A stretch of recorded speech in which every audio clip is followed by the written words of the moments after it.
போதைப்பொருள் மாநிலமாகும் தமிழகமும் போதைப்பொருள் மாஃபியாவாக ஜாஃபர் சாதிக் உருவான பின்புலம் குறித்து விவரிக்கின்றது இந்த செய்தி தொகுப்பு.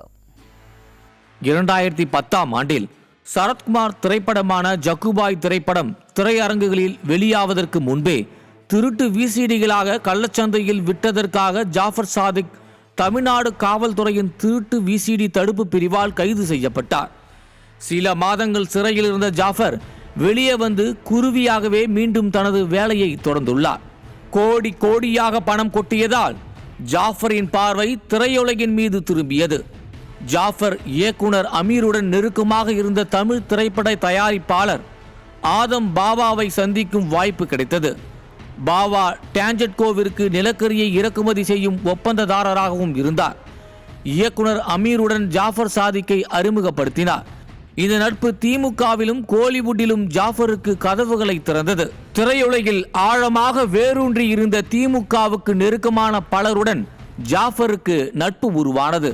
திமுகவின் தொடர்பில் அறிமுகமான அரசியலும் மற்றும் பாபா அமீர் மூலமாக அறிமுகமான திரைப்பட தொழில்களும் என 2 துறைகளும் ஜாஃபர் சாதிக் வாழ்க்கை மிகவும் ஆடம்பரமாகவும் அதிகார மையமாகவும் மாற்றியது.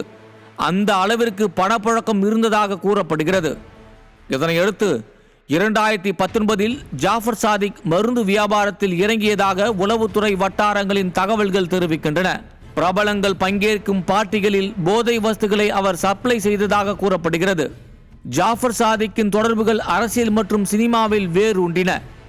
இதன் மூலம் அமீர் இயக்கிய ஆதிபகவன் படத்தின் தயாரிப்பாளரும் திமுகவை சேர்ந்த மறைந்த எம்எல்ஏவுமான ஜே அன்பழகன் பழக்கம் ஏற்பட்டுள்ளது. இந்த தொடர்பின் மூலம் திமுகவின் சென்னை மேற்கு மாவட்ட செயலாளரான சிற்றரசுவுடன் தொடர்பு கொள்ள வழிவகுத்தது. திமுக மாவட்ட செயலாளர் சிற்றரசு மூலம் ஜாஃபர் சாதிக் என்ற மாஃபியா வாரிசு அமைச்சர் உதயநிதியின் முதல் வட்டத்திற்குள் உள்ளே நுழைகிறார். அப்போது நடிகராகவும் தயாரிப்பாளராகவும் இருந்த உதயநிதியின் கவனத்தை பெற்றார். இதன் தொடர்ச்சியாக உதயநிதிக்கு தீநகரில் நடக்கும் பல பார்ட்டிகளில் ஜாஃபர் தவறாமல் பங்கேற்பார் என கூறப்படுகிறது. இந்த பார்ட்டிகளில் எல்எஸ்டி, எம்டிஎம்ஏ, கொக்கைன், டிஎம்டி மற்றும் பல சைக்கோட்ராபிக் மாத்திரைகள், மெத்தபட்டமைன் போன்ற மருந்துகள் பயன்படுத்தப்பட்டதாக கூறப்படுகிறது. 2021 காலகட்டத்தில் ஜாஃபர் சாதிக் தனது அரசியல் தொடர்புகளின் காரணமாக போதைப் பொருள் விற்பனையாளர்களிடையே மிகவும் பிரபலமானார். சாதிக்கின் அதிர்ஷ்டம் திமுக தமிழகத்தில் ஆளுங்கட்சியாக மாறியது. இதனால் போதைப் பொருள் மன்னனாக உருமாறுகிறார் ஜாஃபர் சாதிக். போதைப் பொருள் கடத்தல்காரர்கள் மத்தியில் ஜாஃபர் சாதிக்கின் அந்தஸ்து சர்வதேச அளவில் உயர்ந்தது. மருந்து விற்பனையாளர் மற்றும் வியாபாரி ஆனார். ஜூலை 2021இல் அவர் J square pharma private limited என்ற பெயரில் ஒரு மருந்து நிறுவனத்தை தொடங்கினார். அதன் பதிவு செய்யப்பட்ட முகவரி கேஏஜே பிளாசா, 838 அண்ணா சாலை, சென்னை.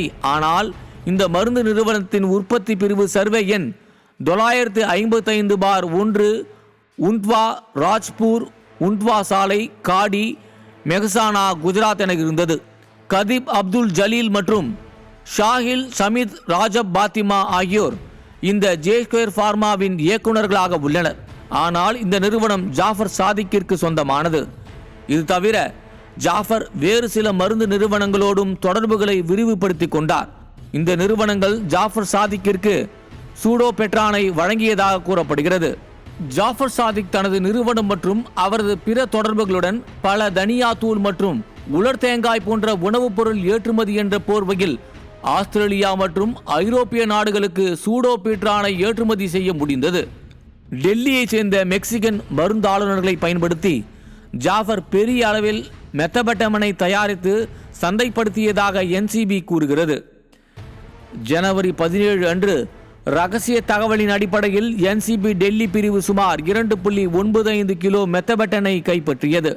இந்த சம்பவத்தை தொடர்ந்து லூதியானா, மொஹாலி மற்றும் ஜலந்தர் ஆகிய இடங்களில் ஏஜென்சி சோதனை நடத்தியது. இந்த சோதனையில் 4 கிலோ சூடோபெட்ரின் பறிமுதல் செய்யப்பட்டது. இந்த போதைப் பொருள் கடத்தலில் ஜாஃபர் சாதிக்கிற்கும் தொடர்பு இருப்பதாக என்சிபி தரப்பில் கூறப்படுகிறது. தமிழ் திரையுலகில் ஜாஃபர் செய்த முதலீடுகள் மற்றும் உதயநிதி ஸ்டாலினின் மனைவி கிருத்திகா இயக்கிய படத்தை தயாரிப்பதற்கான முயற்சிகளை NIA மற்றும் ED ஆகியவை உன்னிப்பாக கவனித்து வருகின்றன. மேலும் ஜாஃபருடன் நெருக்கமாக இருந்த இயக்குனர் அமீர் போன்றவர்கள் குறித்தும் விசாரிப்பதாக தெரிகிறது. ஜனவரி 2020 ராமநாதபுரம் மாவட்டத்தில் 1 கோடி ரூபாய் மதிப்புள்ள ஆம்பெட்டமைன், மெத்தபெட்டமைன், ஹெராயின் போன்றவற்றை கைப்பற்றி 9 பேரை கைது செய்யப்பட்டனர். இந்த போதைப் பொருட்கள் மீன்பிடி படகுகளில் கடத்தி வந்துள்ளனர். ஜாஃபர் சாதிக்கின் சதுரங்க ஆட்டத்தில் சிக்கப்போகும் புள்ளிகள் யார் யார் என அதிர்ந்து கிடக்கிறதாம் திமுகவின் கூடாரம். நியூஸ் டே செய்திகளுக்காக தலைமை செய்தியாளர் கோ ஜெயக்குமார்.